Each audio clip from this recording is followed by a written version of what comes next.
21শে ফেব্রুয়ারি শহীদ মিনারে আমরা গিয়ে শহীদদের প্রতি শ্রদ্ধা জানাই। এই কারণে যেহেতু আর মানুষে শ্রদ্ধা না জানাতে পারে, এই কারণে গণভোটের দাবি তুলেছিল জামাতে ইসলামী। এখন বাস্তবায়ন করার জন্য জামাতে ইসলামী সর্বশক্তি দিয়ে তারা চেষ্টা করতে আছে গণভোটের জয়যুক্ত করার জন্য।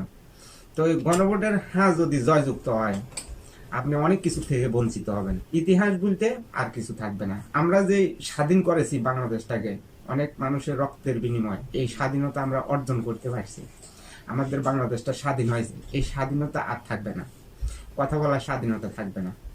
গণভোটে যদি জয়যুক্ত হয়, তাহলে সংবিধান বিলীন হয়ে যাবে।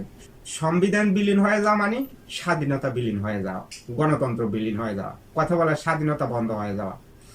এই জন্যেই জামাতে ইসলামী গণভোটের দাবি জানিয়ে আজকে তারা গণভোট আদায় করে নিতে তারা সক্ষম হয়েছে। শুধু জামাতে ইসলামীর যে অপকর্ম এগুলা ঢাকার জন্য তারা গণভোটের দাবি জানিয়েছিল। 1971 সালে জামাতে ইসলামী স্বাধীনতা বিরোধী ছিল, বাংলাদেশ বিরোধী ছিল।